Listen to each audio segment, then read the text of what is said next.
I am live again. And it's another actually planned live.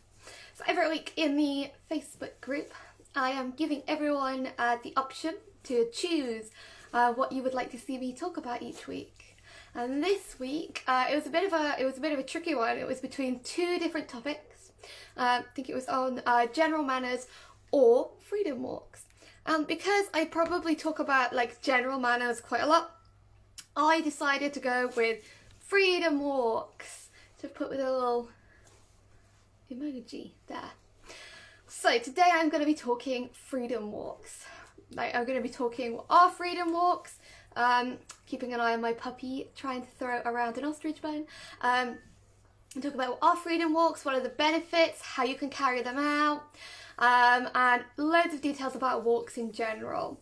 It's another of those things where I see lots of misinformation everywhere about walking your dogs, and I feel like freedom walks are my favourite thing at the minute, especially having a nervous puppy. So, freedom walks, I've got a whole list of things to hear. As always, you're always welcome to comment, ask me any questions, use the emoji thingies. I still don't know what they're called. Emoji reacts? I don't know. You're welcome to do any of that while I'm talking, as well as like messaging me afterwards. But I'm going to talk about freedom walks today. Freedom walks are probably the walks I'm taking my puppy on at the moment, mainly Arkle, because I think they're great for him. So for anyone who doesn't know, Arkle is my 6-month-old, nearly 6-month-old Whippet puppy. He's a bit of a sensitive boy. He's a bit of a sensitive soul in general. And we do lots of freedom walks. So I'm going to talk about freedom walks specifically, but I'm just going to go over like the 3 main types of walks that I would be considering or thinking about when I'm walking my dog in general. And those 3 types of walks are either training walks, where we are going out for like a very specific purpose, whether that is recall, whether that is working on reactivity, and I don't know what the light's doing, I'm really sorry, whether that's working on reactivity, whether that's working on loose lead walking, whatever it might be, we're going out with like an aim in mind. There's a bit of a structure. That's probably like the least kind of walk I'm going on at the minute.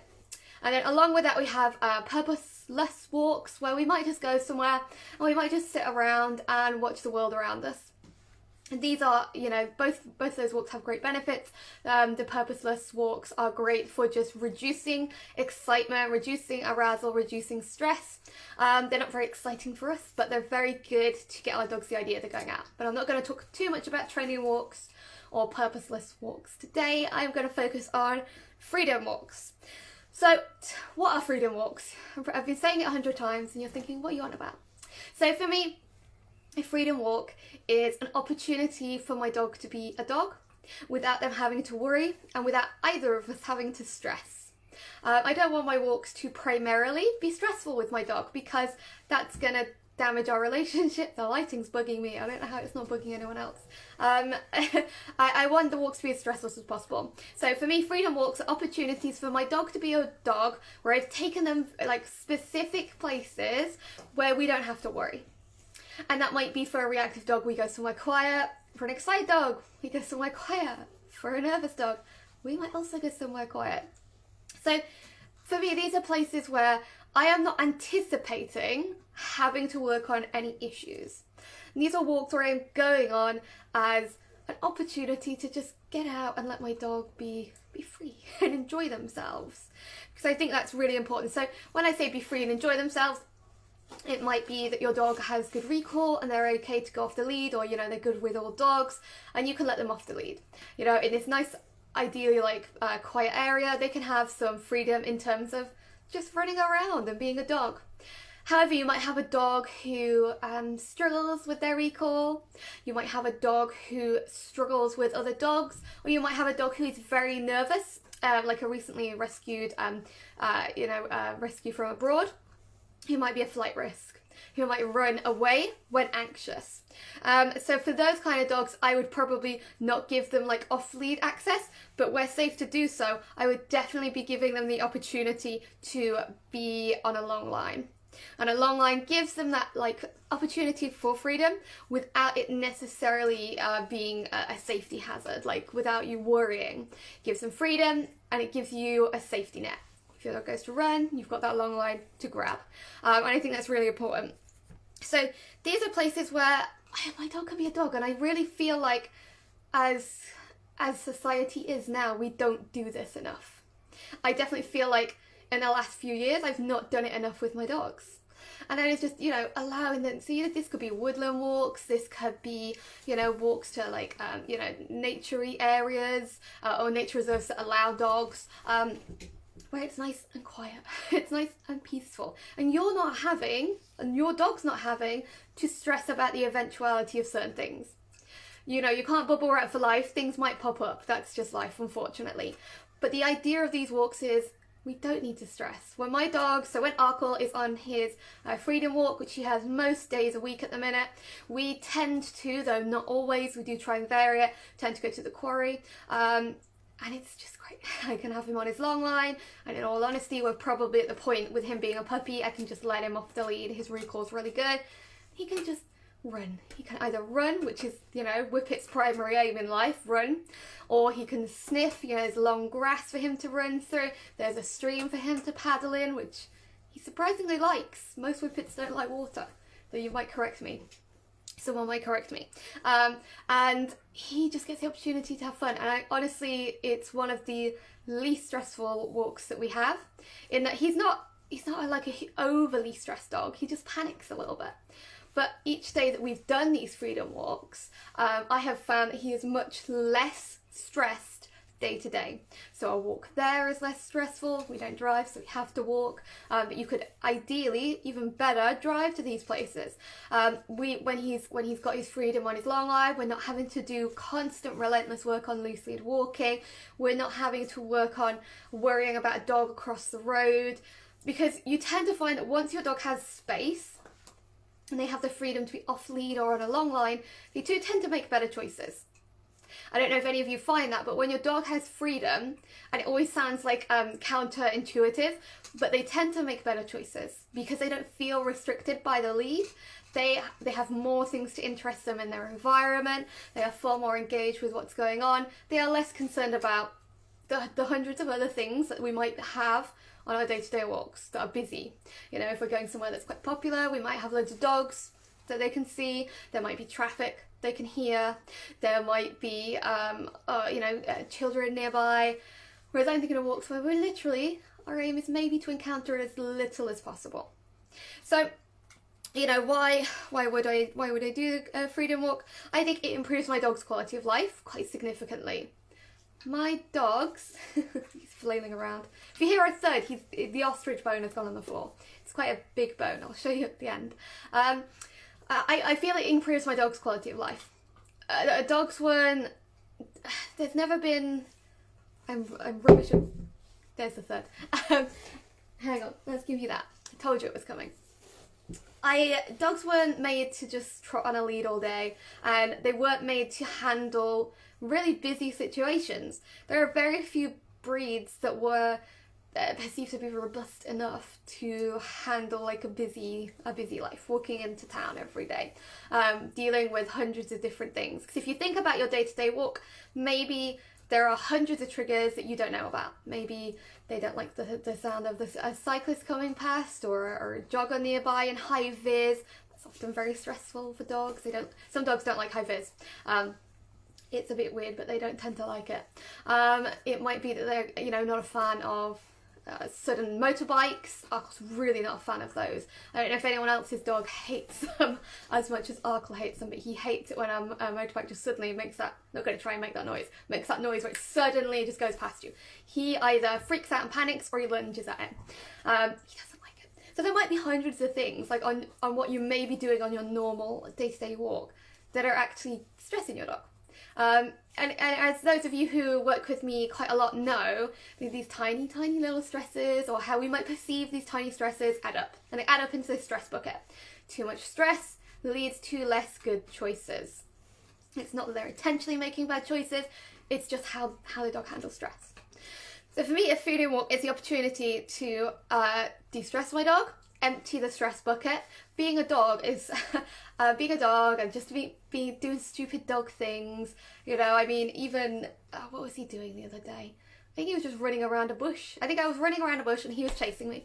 And he thought that was the best thing ever. And that's de-stressing because it's a positive thing. Nothing negative is happening. Nothing is over-exciting him. There's nothing terribly stressful either way going on. It's not like Disneyland, but it's not torture. It's neither of those. It's I've gone off on my path there, haven't I?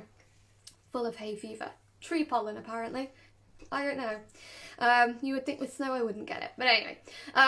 So for me, it de-stresses my dog. It allows them to be a dog and it meets natural needs. It meets natural needs and I think that's really important. Most breeds need the opportunity to have a bit of a run. You know, and I know that people can take that the wrong way and I understand that some dogs don't have a good recall and some dogs will struggle with that opportunity, you know, to not check in with us. Some dogs are going to struggle, but that's where your long line comes in. You know, make sure it's on a nice harness and ensure that they're getting the opportunity. I'm not going to nag my dog usually a lot on these walks. I'll practice recall maybe now and then on my freedom walks. Like if it comes up, I'm going to practice it. If my dog chooses to engage with me, we're probably going to do stuff together, right? But I'm not using these walks to make my dogs do anything with me. And again, almost counterintuitively, that makes them want to spend time with me more because the novelty of being somewhere engaging and exciting wears a little bit thin. You know, we've done our walks a few times this week, and by the last time, Uncle kind of like 10 minutes in went, so are we gonna do something together? Like, well, we can, we don't have to, we'll do find it, we'll do a bit of work on middle, maybe we'll do thunder, and you can go back to your walk. The aim of the walk isn't that I'm going to do training though. The aim of the walk is you get to be a dog, you get to decompress from day-to-day life. It's pretty stressful being a dog. We expect a lot of them. I know everyone gets bored of me saying that, but honestly, when you think about how much we expect of them, we expect a lot. It gives them an opportunity to de-stress, empty the stress bucket, allow them to be a dog. This is enrichment. You know, I bang on about enrichment a lot and that you should be giving your dogs opportunities to sniff, to chase, to do natural breed-related behaviours. But we're only doing this artificial enrichment like these licky mats or these Kongs or these other things because we're doing potentially less of, I can't quite see your question, but I'll come to it in a moment, Sarah. Sorry. But because we're doing less of the natural dog stuff, if that makes sense. Dogs don't need as much artificial enrichment in that snuffle mats, Kongs, licky mats, blah blah blah, you know what I mean? They don't need as much of that if they're getting the opportunity to be a dog, because enrichment is only the supplementation of something they're missing out on. Yeah, so if they're getting those freedom walks, you should find that their need for other ways to be stimulated is reduced, if that makes sense. So for me, it's giving my dog what they need, enriching their lives in the way they should be enriched, without having to do all this artificial stuff at home, if that makes sense. I've got a question. Sorry, so it might be a tough question, but do you hold the end of the long line or do you have it run along the ground as a safety net? That is a really good question, actually. So if I'm somewhere quite open, the first thing I'm going to say is it does depend on your dog. Why do I have to cough on all of these? It does depend on your dog. My Jack Russell, I probably wouldn't have ever let go of his long line in age because he was very reactive, and when I say reactive, he was willing to follow through on his reactivity. I need a drink. I didn't necessarily want to give him the option, even in a muzzle. I would hold his line. He still got freedom. Sorry guys, he still got freedom, but I was a bit more cautious with him. If I'm using a long line with my other dog, so I'm using a long line with Arkle, I will probably hold the long line in narrow spaces. Where we're going, there might be a few... Hello, Laura. If I'm in a narrow space, I don't know how my dog's going to react to something that might pop up. You know, if we're talking a reactive dog or a dog with poor recall, then what I'm probably going to do is hold on to the long line a little bit so that if something happens, I've got some good control. I'm going to keep puffing. I might have to cut this off soon. Whereas if I'm in an open space with Arkle, I don't hold on to the long line, really. I don't tend to keep hold of it because he's got a good recall, he checks in. I don't feel he's going to rush up to things that pop up, and I can probably see things. So it does vary. Oh god, I feel like I've got some of his ostrich bone down my throat or something. It does. There it goes again. I'll show you all at the end, I promise. It does depend on the dog. I do like my long lines because I can either have them on the floor and they don't soak up a lot of water, because I use ones that have either rubber woven into them, or I use biothane ones so they don't absorb water too much. So I can either pick them up and it's not going to burn my hand if they're running, or I can stand on them.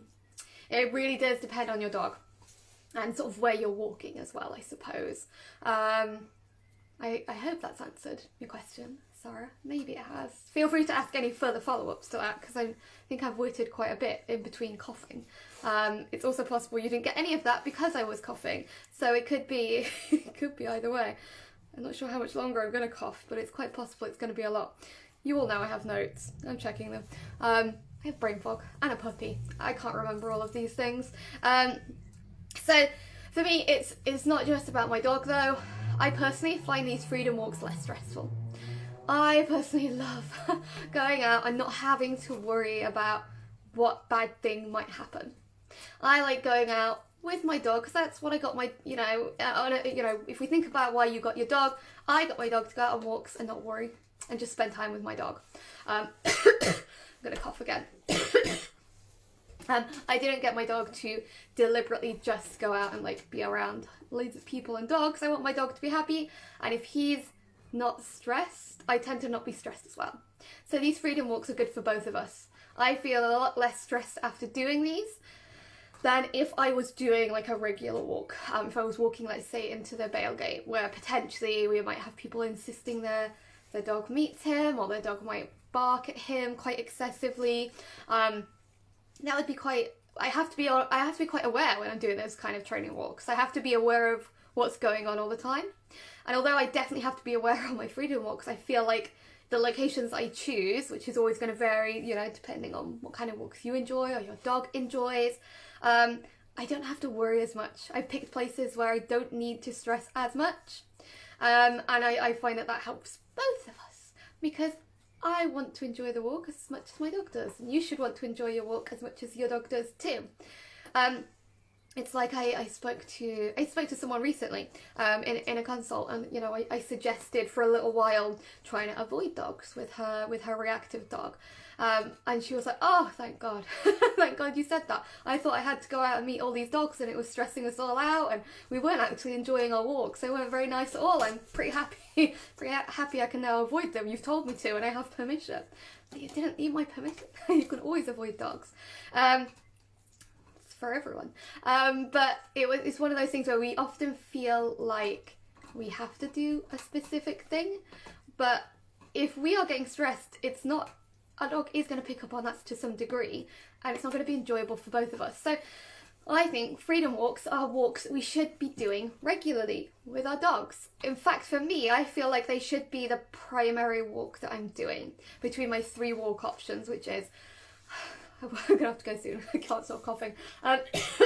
Which is either freedom walks, purposeless walks, where I go out either in the car, maybe I'm taking the dog through a drive-through or click and collect or something they don't find stressful, or I'm taking them somewhere to watch things and do nothing really. Or my third option, which would be like a training walk, or maybe like a structured walk, whichever word you want to use, where we are going out and we are working on something specifically, like lead walking, like not reacting to dogs, like making positive associations with noises. I definitely need to do quite a few of those training walks and quite a few of those purposeless walks, but I want to sort of balance it. I don't want to overstress my dog. I don't want to overface my dog. I want my dog to be having fun, especially when I have a young dog, especially when I have a reactive dog, especially when I have an anxious dog. Any dog. I'm not going to be picky. Any dog. So for me, a freedom walk is going somewhere that you can both enjoy, where you're not anticipating you're going to see loads of triggers. You're not anticipating that you are going to encounter clearly this antihistamine has not worked well, where you're not going to encounter the things that your dog might worry about, or might worry is either way, whether that's obsessed from excitement or worry as in, keep it away. I don't want to go on loads of walks like that, so I'm going to pick out my freedom walk to be somewhere fun, somewhere engaging, somewhere my dog can be a dog that gives them natural enrichment. It meets their needs. So, I think that's all my notes while I'm choking. This has gone well, as you can all see. It's good fun, because I've got another one after this with some of you who are here. I might, yeah, some of you who are here. I might stop coughing by then. Does anyone have any questions at the moment? Ask away, ask away. Any questions at all relating to walks, how you would walk, where you might go for these freedom walks, what you might do? Ask away. Sometimes we do find it. We like find it. Find it's underrated in my opinion. I think they're the best thing. I honestly do. I think, and I can honestly say that Arkle is a lot less stressed. Now I have stopped pushing the idea of not having stressful walks, but like, you know, right, we're going to go to, let's say, Tesco car park, and we are going to do training around the things, or we're going to go to the Bale Gate, and we will get used to it. Yeah, I know we still do a degree of that, but it's probably in a different way, because these freedom walks boost his confidence anyway, because he is having consistently good experiences. He's having consistently good experiences that result in consistently good outcomes. And that means he's going to be more optimistic. He's going to be more likely to be happier when we do those training walks. He's going to be more likely to react with a positive mindset, with optimism, than a negative one. And in the same way with an excited dog, I'm not having to ensure that they are doing large amounts of self-control every day, because if I'm doing a self-control like training walk every day, twice a day, some of you might even do 3 times a day. I probably personally wouldn't, but you know, it's always person to person. If you're doing that training walk every day, that takes a lot of self-control, right? And I'm thinking about the excited dogs now. That takes a lot of self-control. It takes a lot of self-control to walk nicely. It takes a lot of times, I'll take a look at that in a moment. It takes a lot of self-control to not jump at people. It takes a lot of self-control to pay attention to you and to do the things you might want them to do. But if we're taking up all that self-control out on our walks, and maybe with young dogs specifically here, dogs only have so much self-control. Like, if you're forced to be controlled about everything in your life, it's going to spill out somewhere. So if we're trying to force control on a training walk every day, twice a day, 3 times a day, I'm probably going to end up with a dog who is potentially, always potentially, a bit overexcited in the house. Maybe they can't settle. Maybe they're a bit mouthy, over mouthy, because they're in a life of like, you must control yourself. And that's quite stressful. Whereas these freedom walks give them the opportunity to just, you could say, be free, freedom. You can enjoy yourself. And then they've got more reserves for self-control because they've got all their needs met. They've had a run, they've had a chase of something imaginary, if it's Arkle. I don't know what he was chasing the other day. I didn't see anything. Sarah says, how many times a week would you do freedom walks and how many training walks? That's a really good question. And unfortunately, I'm going to be really awkward again and say it depends. Ostrich bone again. It depends what I'm looking to do with my dog. It's a really good question. So I think I would look at it rather than how many times. I would probably just do personally, and this is a personal opinion, I would probably do more like as a ratio, like twice as many freedom walks as like the other 2 together, as each of the other 2, if that makes sense. I just want my freedom walks to probably outweigh the other walks I'm doing to a good degree. It's not a very, like, there's not a major science behind what I'm saying. I just would, so this week, if I give you an example, I am probably taking Arkle out only once a day. His walk is quite long for a little puppy, but most of it's off lead, so I feel like that's reasonable. So he is only having 1 walk a day because he's pretty sleepy after, and I don't want to overdo things with him. So he's having 1 walk a day. He's had 1 walk a day. It's probably been a freedom walk every day this week. And I have to tell myself that I think we will do 2 purposeless walks the rest of the week, and I will probably try and add in 2 training walks. I have to do the training walks because they are the ones that are going to change the behaviour of my dog. So I have to, personally, I have to push myself to do those at the minute. But I am going to make sure that they are on days when my dog's in a good mood, they are not stressed, they've not recently had a bad encounter, and then I'm going to do those, and they might be still shorter than the walks that maybe I had planned originally in my head. It might be a shorter route, it might be less exposure, but I am going to make sure I'm doing those training walks. They're just probably going to be lesser. So I think this week it would be 5 freedom walks for Arkle, which is probably quite a few. But we also quite like these anyway. And then I will do 2 training walks, at least 1 purposeless walk at least. I think that's probably what we're going to be doing this week. This week's not quite gone to plan, in all honesty, but I think that's what we're going to do. I probably should have done maybe one of those as well today, but I had a bit of a fall yesterday when I was out on my walk, and I'm in quite a lot of pain today. So we actually haven't done a walk today, in all honesty. And I guess that's the same thing as well. I wouldn't force my dog out if neither of us are feeling too well. I don't know what I did to this arm, but it hurts. Laura says, freedom walks are my favourite walks. If I don't see anyone, that's a good walk, and I don't have a naughty dog. Yeah, absolutely. I mean, honestly, I feel like I spent years really desperate to have a dog who I could take out and socialise. You know, I had Marley, my reactive dog, and we were very much taking him out early, avoiding triggers, as well as doing our training walks. And I was like, I can't wait to have this dog I can take everywhere. And then I realised I don't, I kind of not that bothered about seeing people on my walks. Am I the only one like that? Well, clearly Laura's a bit the same. I realised, like getting Arthur, he was quite sociable for a long period of time, and I found sometimes bumping into people a bit frustrating. I was like, oh, can you call your dog? He's kind of, you know, annihilating my dog on the floor here. Could you call him? And I started to take quieter walks as I kind of enjoyed them more. And I get that's probably just like a, you know, individual personal preference, but I feel like we have it rammed into us as like a societal thing, and like social media and all of this, that we want this dog, we should have this dog, we can take anywhere and everywhere, and we should enjoy it, and we should take them on marches around the city, and we should take them through busy dog parks and fields, and I'm not particularly sure I enjoy that. I like taking my dogs for quiet walks into town. I like taking my dogs out with me and they're enjoying my company, but to be honest, I quite enjoying our walks at the minute, which is probably why I haven't done much of the training ones, which I need to do, because he's a puppy and he does need them. But I think it's good. My dog, I love watching my dog be a dog. I just think it's the best thing in the world. I didn't want a robot, I wanted a dog, and the dogs do stupid things, and they can do stupid things and enjoy themselves with freedom. So I think I agree with Laura there. It might just be us, but I think they're good. Does anyone else have any more questions while I'm babbling on? But yeah, I think I'm always blaming like social media and society, but I think there are all these things that we are told you must do, and you must do this, and you must enjoy it, and you must. I think there's a load of nonsense out there. I think there's a load of nonsense, which is why I like doing these, because I like saying there's a load of nonsense out there, and here is maybe some better information.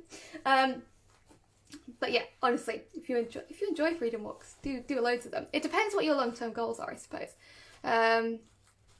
Yeah, that's what it comes down to. Right, so we have talked today. I'm not going to go on too long because most of you probably want to go now. And I've got a class shortly after this, an online one. So I've talked freedom walks, through coughing excessively, at least we're on Zoom. You all know I have hay fever and asthma and everything. Every medical condition possible. We've talked freedom walks. Freedom walks are giving your dog an opportunity to be a dog without worrying about stresses, without worrying about other people, without worrying about other dogs, whatever it might be that you might have your dog worry about on day-to-day walks. You're taking them somewhere to be a dog, to enjoy life, either off the lead or on a long line. I mean, if you really, really wanted in these quiet places, you could have them on a short lead. If that's how you feel safest, if that's how you feel happiest, I'm not gonna, chastise you for that. But I definitely think they get their absolute best out of having a bit of freedom. You're gonna do these regularly, and it's gonna help you. It's gonna help you and your dog. It's gonna help you and your dog bond, I think. I have such a, I feel so much closer to Arkle doing these nice freedom walks. I think he enjoys them. He trusts me more because I'm not consistently making him do self-control or putting him in situations where he's stressed. So he is thoroughly enjoying them, and I'm seeing different aspects to good aspects that come out of him. He's a lot happier to train. He is actually a lot less nervous meeting dogs. You know, we definitely, for us, we do sometimes come across dogs on these walks. You can't, unfortunately, usually avoid everything in life. Something's going to pop up. And Uckle is a nervous puppy. He has a problem where if he's on lead and he's meeting a bigger dog, he will wet himself, basically. He's a bit conflicted. It's all a bit much for this. But when he's on his freedom walk, where there are less things going on, there's less traffic going by, there's less people, he has the freedom to move on his long line or off the lead, he's actually not that bothered with dogs. He says a quick hello and then we carry on our walk. And that means we're having consistently good reactions with dogs. Again, those of you with nervous, reactive or overexcited dogs will find that when they have more freedom, when they have the opportunity to move more and more environmental stimulation, in my experience, they are less likely to be reactive or anxious or overexcited than walking down a street, than walking down a busy park, because there's so much going on there. I mean, I think I've said before, I'll wrap up in a moment, I promise. My reactive dog, Marley, he is a million times better when we go out to the woods. Almost to the point it's almost unrecognisable. I will never forget the day a black Labrador ran up to us with off the lead, and no offence to black Labrador owners, this is just something that is a thing with reactive dogs. They're not a fan of them a lot of the time. And this black Labrador came running over. Molly hates them, and I was like, oh goodness, what's he gonna do? He sort of looked at it as if to say, I'm not a huge fan of you. And then he carried on, and he just was like, whatever, black Labrador, I'm in the woods. I've had a lot of training recently, but I've got the freedom to move on my long... I think he was even off the lead. He was off the lead because I was a bit panic-stricken that he might like run off in fear, but he kind of looked at it and went, I'm going to walk away from you. And that was it. And he's just so much happier on those kind of walks. Yes, there's always a slight possibility, depending on where we're going, that we might bump into stuff, but there's a lesser possibility than like busy places that you expect to see people, that you expect to see dogs. And I think that's what I'm getting at, is it's just that lower probability of encountering something that might be a big deal to your dogs. So, anyone got any questions? I'll show you the ostrich bone in a moment, for those that don't know. I'm a big fan of these, because this has kept my puppy busy for how long now? How long have I been talking? 38 minutes. Ready? This is magic. I'm just going to point this out while you're all asking. This is our ostrich bone. It's pretty good. It's pretty exciting. I'm sure you can all agree. I'm not going to smell it. It doesn't smell that bad, to be fair. These are good. These are good stuff. I mean, he's barely got anything off this. He's been at this for 38 minutes and he's had a few more chews. It's very lightweight. That could have gone worse. Why do I try and do stuff like that? I don't know. It's really lightweight, and it doesn't splinter. It's got like a honeycomb texture. So for those of you with teething puppies or any dogs, again, this is a great de-stress. This is a great de-stress chewing, and he could be at this hours. I'm going to be quite happy if he is because it'll keep him a little occupied until I need him a bit later in a class. They're super lightweight. I think they float. Do they float? One of you might know if they float. I feel like they float. I'm not sure why that's an important piece of information, but just to show you how lightweight it is, I'm pretty sure they float. But these are great. And they are good to de-stress your dogs as well. I will probably be taking this out for a purposeless walk later in the week because it's the only thing that's occupying him for long periods. It's just great for his teeth. His teeth are falling out like crazy at the minute, so we're a big fan. So, I can't see any more questions, so I will wrap up and then I'll let you all go and enjoy your evenings. Some of you I will see later. But freedom walks are great. I want you to try some freedom walks. I think that's what I'm trying to say. I want you to try some freedom walks and I want you to tell me how they go. I want you to let me know how your dog does with them, take some photos. I think if you're in the reactive dog group, I made a post of good places. I think I can probably try and pop that in the main group as well. That are just nice places to go and enjoy and relax. Though I'm very aware that telling everyone all these places might result in loads more people, but the time that you walk helps as well. I'm very lucky with the times I can walk. You want to do freedom walks is the aim of this. You want to do them. You want to add them into your walking routine. You will see differences in your dogs. It will be less stressed. They will be happier. I'm using absolutes, which I don't usually use. They will be happier. They will be less stressed. And you should have a less stressed you as well, which is going to make your training walks go better. Because you are going to be more patient with your dog too. And I know that's very difficult if you're having day-to-day walks that are very stressful. Trust me. Right, I'm going to have to let you all go. I hope that this has been helpful in some way, even through my coughing and ostrich bone throwing and nearly knocking myself out with one. But otherwise, I'm going to let you all go, and I will be doing another of these. I'm doing another of these next week. So I'm going to try and do the weekly, and on the Whippet Wonders page, I'm going to be doing one on dogs who jump up on Friday. That's definitely, I think I'm calling it kangaroo whippets, because whippets are very good at it. I've definitely got a kangaroo whippet here. Anyway, I hope you've all enjoyed it. Have a good evening. Let me know how you get on with your freedom walks, and if you have any questions, you could always message me directly as well if there's ever anything you feel a bit uncomfortable about asking for any reason. Otherwise, I'm gonna let you go. Bye everyone.